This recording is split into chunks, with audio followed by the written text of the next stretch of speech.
My family forgot to invite me to my grandparents' funeral, but they are convinced I was there. Posted by u/just-throwaway282641. I, 30s F, caused a major blow-up in my family, and now none of them are talking to me. For background, my hometown is tiny, 500 pop, and when I went 2 hours away to the city, 15,000 pop, for college, I loved it. I ended up staying after graduation, got married, and have been happy here for a decade. I visit my hometown every few weeks or so, call/text my family nearly every day, and thought we were all good. My family's pretty small, just my brother, mom, stepdad, dad, stepmom, and an aunt and uncle, my mom's siblings, never married, no kids. My mother's grandparents moved to my hometown when I was in high school and lived just down the street from us. My family has always been pretty drama-free, aside from my parents' divorce when I was a kid, and we've been happy. The step-parents blended in perfectly, and we share holidays and celebrations together. We're all super close, just the perfect little group. Ever since I moved away, the topic of when are you moving back has been constant, and I've always laughed it off. My hometown has nothing. You have to drive 30 minutes for milk and bread, with 60 to 90-minute one-way commutes to work. Floods shut down the main road every Easter. I love the town, but I love it here more. I have parks, stores, community events, a library. The city is great. My family grumbles that I need to move back, but I refuse. I've been trying to encourage them to come here, especially since it's not an hour's drive to the nearest medical facility. Now to the meat and potatoes. Both my grandparents passed during COVID times. They were both old, and their health had been failing for a while, so it was only a matter of time. Thankfully, they didn't catch it, but it made visiting them impossible, and we survived mostly through FaceTime. They both passed in their sleep, months apart. Both were cremated and kept securely under the kitchen sink for safekeeping while the pandemic blew over. That was 2021. Well, I just found out my family held a funeral for them and scattered the ashes in my uncle's maple grove over the summer. No one said a word to me about it. I visited numerous times before and after, and not one word. I only found out because my great-uncle from California posted on Facebook a few weeks ago that he was entering hospice and was so thankful his health stayed strong enough for him to see his little sister, my grandma, to her final resting place. I was confused and called my mom. She was all, yeah, the funeral we had in July, remember? Y'all, I visited them for the 4th of July. They did the funeral on the 8th. Not a word about it to me. They had planned this for months, long enough to arrange for my infirm great-uncle to be brought over from the other side of the country. Apparently, they talked about it all the time. Everyone is convinced I was at the funeral. They swear I was there. I can prove I wasn't because Google's got my location history.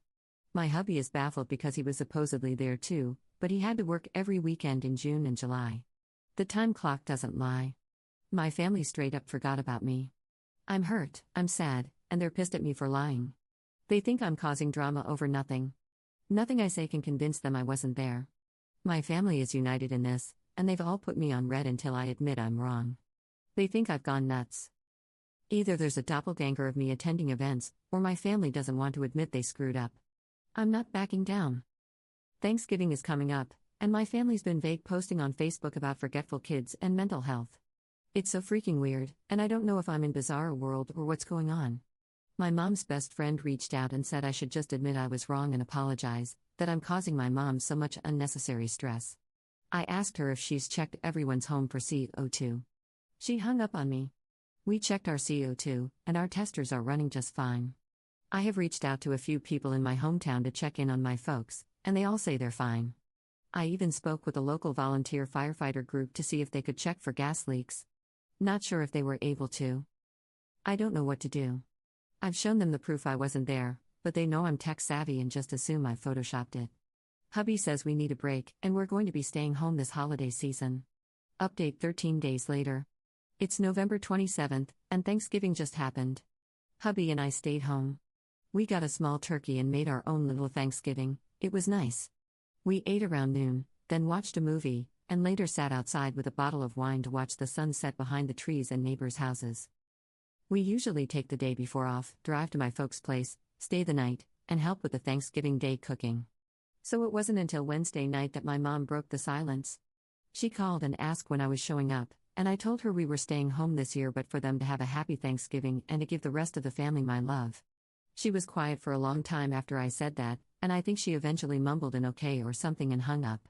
It wasn't an angry hang-up, just a hang-up.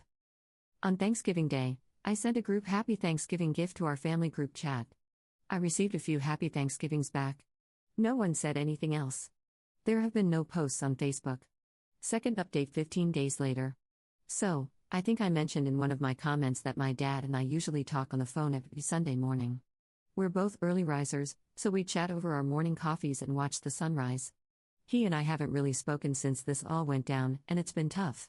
I'm used to talking to him, you know. Well, I was sitting outside in my usual spot, watching the sunrise and freezing my tail off, and he called me. I'm not entirely sure how to describe the emotions I felt. It was a mix of panic, hope, terror, happiness, and dread.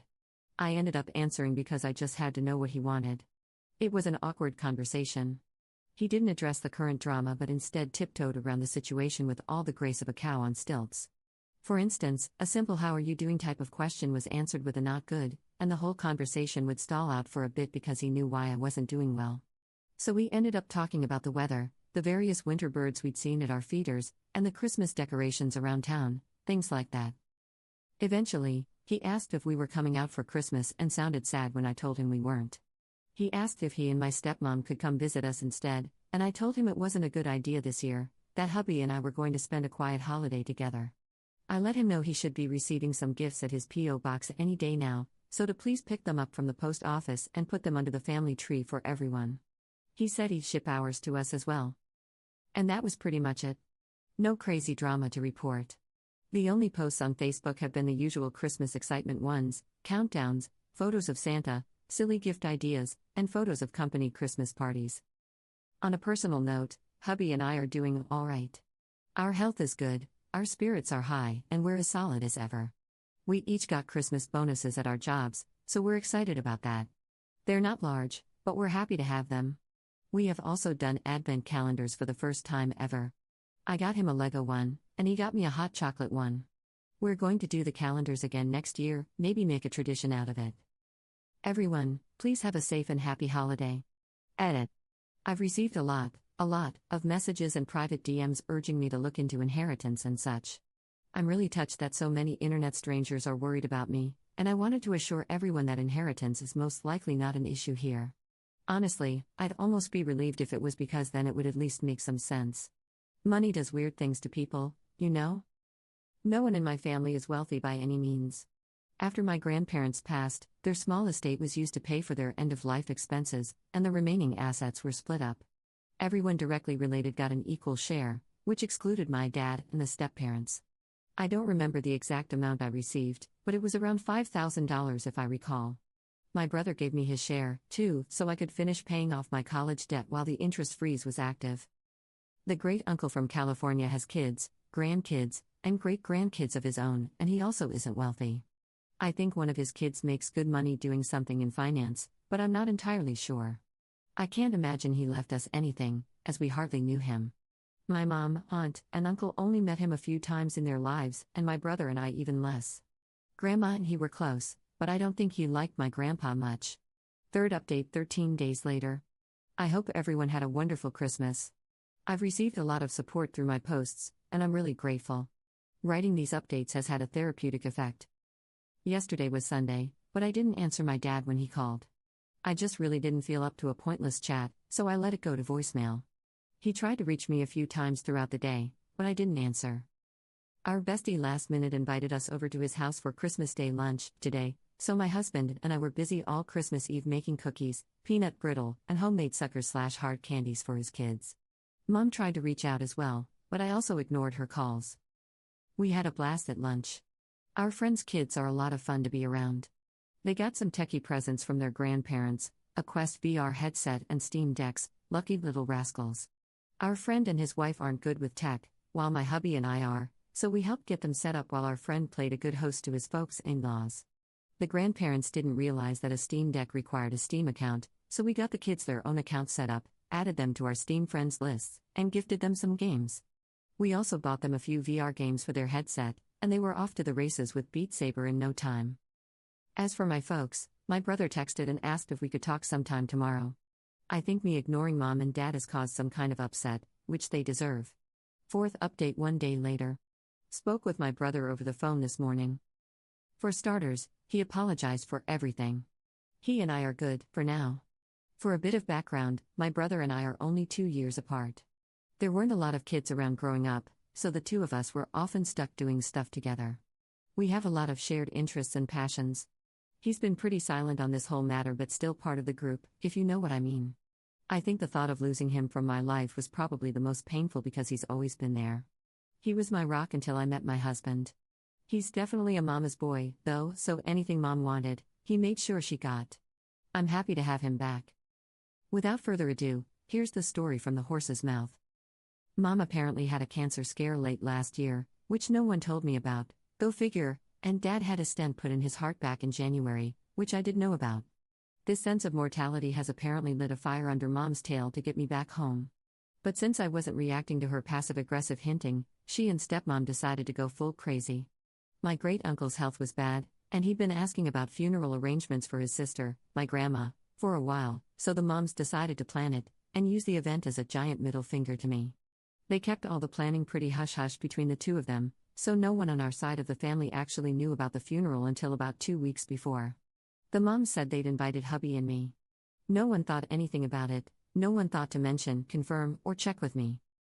The plan was to scatter the ashes, say a few words, and maybe head to town for lunch. It was a small affair. The moms didn't even tell the family that our great-uncle was coming for it. Like I said, it was a small thing, barely a footnote. No one thought it was odd because we're pretty chill people. The 4th of July happens. Hubby and I are out. No one thought to mention it, as we were all busy celebrating and having a great time. Anytime the topic of this weekend came up, one of the moms quickly shifted the conversation. We went back home. July 8th happens. Great-uncle rolls into town with a few of his kids, grandkids, and great-grandkids, and it's a surprise to everyone, except the moms. Everyone drives to the Maple Grove, and the moms have brought a ton of food and stuff. It's a full-blown party. No one on my side noticed I wasn't there because there were so many extra faces outside the usual group.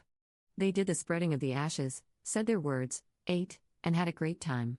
It wasn't until our great-uncle left, and all his side left with him, that they realized I wasn't there, and hadn't been there.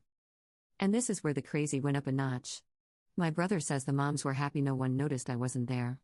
And that this was proof to everyone that I needed to move back because I was so easily forgotten. Because none of them thought to reach out, right? They basically did a ton of guilt-tripping manipulation BS, making everyone upset at me for not showing up. Somehow, it was my fault for being excluded. So suddenly, everyone was on their side with sticking it to me. But then a few months went by, tempers cooled, and I guess the horror of it set in, followed by shame. But by then, they were in too deep. How do you undo something like this? And since I hadn't brought it up, I guess they figured they would all just stay quiet about it and hope I never asked about the funeral. That's when I discovered the situation from my great-uncle's Facebook and called my mom, who panicked and went with the stupidest solution, claiming I was there. Don't I remember? I ended up talking with a few friends from high school, mentioning the situation, and word got back to those in town. So suddenly, town gossip and little old church ladies got involved. Was I, or wasn't I, at the funeral? Did my family forget to invite me to the funeral of the only grandparents I'd ever known? Or am I just causing a ruckus? My brother said they all just went with Mom's answer. Of course, they wouldn't forget me. Of course, I was there. Of course, they're good people. And it just snowballed. The family expected me to eventually fold. I'm usually a non-confrontational person, so me sticking to my guns was unexpected. And then I missed Thanksgiving. And now Christmas. With no sign of backing down. And I guess the realization that I could just stop being part of their lives is setting in, and my parents are panicking. He's tried getting them to apologize and explain, but stubbornness prevails. They want a rug sweep, but I'm not letting them. My brother is upset with everything that's happened. He's realized just how crappy it all has been, and he wants nothing to do with it anymore. But since he lives with my mom, he can't get away from it. He has asked if he can come stay with us for a little bit. I spoke with hubby, and he agrees that my brother can crash in our spare bedroom for as long as he wants. Brother works remotely, so it's no trouble for him to pick up and go. I believe he's making the trip today or tomorrow. Not entirely sure, but I expect crap to hit the fan when he arrives. On a side note, hubby's stoked that my brother and I made up. The two usually game together but haven't due to the situation. He's downstairs right now setting up his man cave in preparation for my brother's arrival. I'm happy to see him so excited. Edit. My brother rolled in late last night. He'd obviously been crying, and when I opened the door, he just held me and sobbed. I'd never seen him like that before, and soon both of us were just standing in the doorway, crying into one another. He kept apologizing, over and over again. Said he wasn't sure why he went with it. Just kept saying sorry. Hubby got him all set up in the spare bedroom while my brother and I talked. My brother's a wreck. He's always been a big guy, but he's lost a lot of weight, and his clothes just hang off him. If I didn't know better, I'd think he was on drugs. We talked for a little bit before bed, and he re-explained everything for my husband. I told hubby the story, but it was just so weird that hearing it again helped. This morning, my brother was up at dawn making some coffee and getting his workday going. Hubby's off all week, lucky, so he made us working folks some pancakes and bacon. So far, everything's peaceful. We've decided not to answer any calls from our family. They've been made aware that he arrived safely, that we are going to spend New Year's together, and that we're not answering any calls until January 1st. They may text if they wish. I'm sure they're losing their minds. Serves them right. Everyone, have a safe and happy New Year. Don't drink and drive. 5th update 1 week later. I hope everyone has a safe and enjoyable holiday, and may the new year be full of joy and happiness. Not much of an update, things here have been quiet. My brother's settled in nicely, and he's a great housemate. Our place isn't very big, but we have a full basement and a nice outside patio/porch area, so it doesn't feel crowded at all with the extra addition. He's a quiet and clean guy, no hassle at all. He got some fresh clothes from Walmart, a haircut, and trimmed his beard, so he's more presentable now. He's a lady killer when he gets cleaned up. He's made nice with the, very nosy but kind, retired couple next door and is adapting to city living nicely. Folks back home have been mostly well behaved. There have been a few texts back and forth, as we're not answering calls. Mom mainly wants to know when my brother's coming back, but he's keen on staying here for a while. Mom said I can't keep him, and I told her he's a grown man and can do what he wants. My brother says he has her blocked after she ordered him to return home. My brother has tentatively asked if he could stay long term, should he decide to, or at least longer than a usual visitor would. We're fine with that. He has a good paying job and could afford an apartment, but he's never lived on his own, and I would guess he has some anxiety about it. Should that be the case, he'll start paying us some rent, and we'd probably adjust to give him the basement as his own space. 6th update 15 days later. My brother is officially staying with us for the long haul. Hubby and he spend all Sunday organizing the basement and shifting things around so he now has his own area to be comfortable in. He's pretty handy and has also started fixing little things around our house. Our windows and doors have never closed and locked/unlocked more smoothly. He even fixed one of the closets we never used because we could never get the darn door open. Sadly, he also had to change the locks on our house and get us all new keys. This is because while hubby and I were out this Saturday, the moms showed up. They'd been calling and texting us all week, but we weren't really answering them, so I guess the two decided to drive over and hash it out in person. They have emergency keys to my place and just let themselves in. My brother told them to leave, they argued, and my nosy, but kind, neighbors called the police when they noticed the commotion. So, we got a call from the neighbor's wife, returned home to some cops in our yard, all the neighbors out vacuuming their trees, and my nosy, but kind, neighbors standing on my porch with my brother behind them, doing their best Gandalf you shall not pass impression. We had to talk with the cops, explain that we were having a family dispute, and I word vomited. I don't really remember everything I said and was shaking a lot.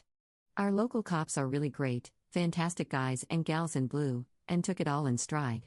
It was really cold, so one had me join him in his cruiser with the heat on and gave me a bottle of water to calm down while we talked. They asked if we wanted the moms trespassed, but I wasn't sure if that counted as a criminal charge, so I just asked the cops if they could make them leave, which they did with no fuss. I think the moms were shocked we were taking this so seriously. They didn't fight or scream at us, just left quietly. My dad promised me he'd make sure his wife left us alone, or else. He said he'd also have a stern talk with my mom. He and I talked Sunday morning, and he seemed absolutely at the end of his rope. Hubby jokingly told my dad he could move in too, to which he declined. Not sure where to go from here, but we're getting some Ring cameras installed once they arrive. And everyone but my dad is blocked. Hopefully, they all just leave us alone. 7th update 16 days later. Had a lot of DMs asking for updates, but I don't have much to report. The moms are behaving themselves. All's quiet on the Western Front. Felt weird ignoring or copy-pasting no updates to everyone, so here's what we've been up to, should anyone care. Dad got a new bird/squirrel feeder from Amazon. It looks like a little picnic table for a child's doll but has a mesh top for the bird seed. I think it's supposed to be for chickens. It's totes adorbs. To his horror, it also works as a Cooper's hawk feeder, so now he's fortifying his defenses by putting up some trellises around it. He'll have to wait for warmer weather before planting anything to grow on them. We had some Ring cameras installed and added a motion-activated camera that also functions as a light bulb. It goes in the light fixture outside the front door and is pretty cool. The video quality isn't great, but it's a nice addition, I guess. It does overlook the bird feeders, so I've been watching it on my lunch breaks on the days I have to go into the office. Hubby and my brother are feuding. They started a co-op farm in Stardew Valley a few days ago, and they both want to romance Leah. My husband confided in me that he's also been romancing Sebastian as a backup. I'm not sure why he's keeping this a secret, but he's pretty smug about it. 8th update 3 weeks later. My dad came out for a visit over the weekend. We had a good time, and the weather was lovely for some grilling and beers. It was really nice to see him again, and he seemed healthy and in good spirits. Here's his report from back home. My stepmom, Dad's wife, has started to realize she's screwed up. I credit her change of mindset to the fact that my dad sat her down and laid it out for her. She either leaves his kids alone, or she gets divorce papers. That apparently shut her up right quick because they had a prenup when they married, and while I'm not sure of the details, it wouldn't end favorably for her. She hasn't worked in years, so I imagine she'd be eligible for alimony? But I'm not well versed in any of that legal mumbo-jumbo. Dad didn't seem too worried about it, so I'm not going to worry about it. My stepdad was pissed that the police were involved in the last mom visit, despite no one getting arrested or anything, and had the kids are out of control and need to be reined back in mindset. When my dad pointed out that the kids in question were all in their mid-30s, it took some of the steam out of my stepdad's sails. According to my dad, even my mom looked a little surprised when he said that. So, part of me is wondering if a good chunk of this whole thing is my mom not truly realizing that her kids are grown and no longer children she can make demands of. Both moms have left us alone. I expected my mom to continue to kick up a fuss, but I think the cops spooked her. There was a wonderful suggestion from a commenter to get their pastor involved, which I passed along to my dad. Dad has since spoken to their pastor about everything. He's a young guy, relatively new to their church, and joked that in his first month on the job, he had to do 3 funerals in a row and that his new flock was just dying to get away from him, so he's got a sense of humor, which is nice. The new pastor agreed to sit down with everyone and help the family hash it all out in a true come-to-Jesus type moment next month, so maybe we could celebrate Easter together as our first holiday as a family. Dad said the pastor was aware our family was having some troubles but was unsure of exactly what was going on, and since he was new, he didn't want to pry. He has also agreed to do a small service down at my uncle's Maple Grove later in the summer, as it usually floods and is a muddy mess all spring. According to my dad, my aunt and uncle are so over all the drama and just ready to move on, so I expect hugs and apologies from them when we next meet.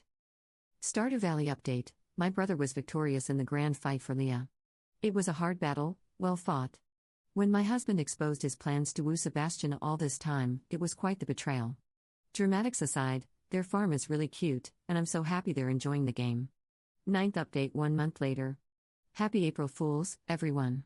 I hope you all check your caramel apples for stray onions before taking a bite. I also hope your Easter weekend was a delightful one. It is with great joy that I tell you all about our most recent update, possibly even a conclusion to this whole ordeal. The entire family, aunt, uncle, moms, dads, brother, me, husband, and pastor met at my dad's house, and we all sat down to hash the situation out. As expected, based on what my dad said, my aunt and uncle greeted us all with apologies and hugs, which was nice. My uncle usually helps host the Easter egg hunts with the church, and he brought our Easter baskets to give to us in case we kids weren't sticking around for the weekend. I'm not sure why, but seeing it made me tear up and feel stupid because it was just a basket of candy, yet it meant a lot to me for some reason. The pastor led us in a prayer and talked about forgiveness and such. He then asked us all to speak one at a time about how we were feeling and what we wanted the outcome of the day to be. No one was allowed to interrupt, so everyone got to talk. It was nice. The group consensus was that most everyone wanted things to go back to normal. The only ones who had any variance from this were my mom and stepdad. They both wanted all of us kids to move back to the area. The pastor asked them why they wanted us back, and neither could give a good reason other than because family. Then the pastor asked us if we were thriving where we were, and we said we were. He asked if we were happy there, which we were. He then asked my mom and stepdad if they wanted us to give up our happiness to make them happy. And Mom broke down and said no. We all had a good cry. The pastor then asked about the funeral and the lies that led up to it and followed it, how it made us all feel, and what we wished we had done differently if we had the chance. It was all very emotional, but in a good way, you know? Everyone apologized and admitted they had messed up and done a really crappy thing. We all talked for a long, long time, and the pastor was a great mediator. Eventually, we all reached some sort of resolution, and I think we're good now. Emotions are still high and a little raw in some areas, but we stayed for Easter weekend and had a nice time. We're going to keep moving forward slowly and try to repair the relationship, but I believe we're well and truly out of the woods. As for my brother, he's still staying with us, and Mom will stop trying to guilt trip him into coming back home. He's thinking about renting a small apartment in our area, but we're not pushing him to make a decision. He knows he's welcome to stay as long as he wants. I think he wants to try dating. He's had a few girlfriends but never anything serious, and is embarrassed to bring any girls around our place, lol. He's been going to a few random classes and book clubs at the local library for something free to do and has been hitting it off with all the little old ladies who attend. They keep trying to set him up with girls his age who they know. He has been on a few lunch and coffee dates with a couple of girls, but I think he's too embarrassed by the attention to give dating a real try. He's happy, though, which is all I could ask for. I'm not sure if there will be any more updates, as I think everything has been resolved as much as it can be at the moment. I wanted to thank you all for your words of advice and for giving me a place to vent and scream into the void. Please be kind to one another and to yourselves. Thank you, everyone. 10th update 1 month later. Things as wonderful as the moment. Still taking baby steps with the moms. We're texting and talking on the phone more, which is nice, very civil. Dad said he accidentally bought a bunch of handcrafted bird feeders at a craft fair. By accidentally, I mean he had a little too much fun in the beer tent, went for a stroll while stepmom wasn't looking, and stumbled upon a guy's booth and bought one of each. He wouldn't tell me how many one of each was, but he cackled like a witch when I asked. Stepmom said she's forcing him to give a few to me, so I'm expecting a delivery or a dad visit any day now. My brother is officially going steady with a girl. We've met her a few times, and she seems like a real sweetheart. She's our age and has a little boy, 5 to 6 years old, I haven't asked, from a previous relationship. The dad's not in the picture from what I can gather. She's the granddaughter of one of his book club members, so the old ladies made good matchmakers in the end. The relationship is still very new, and I'm rooting for them. No new Stardew Valley updates. Work has been a little crazy lately, and I haven't been able to play much of anything, and my brother has been distracted by his new lady friend. So, my husband finally started Baldur's Gate 3 and fell for Gale's magic trick, so now those two are a thing. I expect him to be sufficiently distracted from reality for the next few weeks. 11th update 10 months later. I hope everyone's doing wonderfully. I know it's been a while. Lots of little happy updates incoming. My brother moved out. He's only 5 minutes away, so it's not far, but he's officially living on his own. He's going steady with the same girl, and she's a catch, sweet as can be. She fits into the family so well, and everyone just adores her. She's going to school to be a nurse, and I know she's going to crush it. Hubby and I get to babysit her kiddo regularly, and he's a total hoot. At first, he was overly polite and a bit shy, but one day my husband picked him up while wearing his SCP hoodie. Turns out the kid is a massive SCP fan. So we've all bonded, and he's really opened up around us. Assuming my brother and she are still together come August, we're hoping they continue going strong. There's talk about the kiddo taking the school bus to our place after school. There's a stop at the bottom of our street, and it would be no trouble for us to have him chill at our house for a few hours until his mom is off work, have him work on homework or whatever. I might have to learn whatever new math is, but we'll cross that bridge when we get there. Mom's mellowed the frick out. She's stopped her insanity and seems to have accepted the new normal. Dad says she's turning back into the woman he once married, which is a bit depressing but also good, I guess. From what he says, Mom has started cross-stitching again, which my brother and I never even knew she knew how to do. Apparently, she used to be massively into the hobby, but after my brother and I were born, she was terrified we'd get into the needles and hurt ourselves, so she put it all away and never touched it again. Stepdad says she's much more relaxed and calm lately, which makes me happy. She's respected our boundaries and has only come to visit when we've allowed it. Our relationship has improved drastically. Dad and stepmom are also doing well. Stepmom and we actually bonded quite nicely in January. She needed hip surgery, and since Dad's house has more steps than High Hrothgar, it was decided that she would stay with my husband and me. Her doctor scheduled the surgery at our local branch of their hospital, and after she was released, she came back to our place. She ended up staying with us for most of January due to a massive ice storm that tore through the area. I've spent time with her before, but never like this or for this long. It was like seeing a whole new side of her that I never knew. When Dad finally came to pick her up, I was actually sad to see her leave. You will all be happy to hear that we did manage to hold a memorial for my grandparents. It was exactly what my soul needed. I didn't realize how much I needed that closure until it was done, like someone took a weighted blanket off me, and I could breathe again. It was a lovely service, and a few of the little old church ladies made us some finger foods to have back at the church afterward. We all sat around eating and sharing stories about Grandma and Grandpa. Our next scheduled visit is for Easter, and I can honestly say I'm looking forward to it. I feel like I have my family back again. Please be kind to each other and take care of yourselves. Thank you for letting me shout into the void.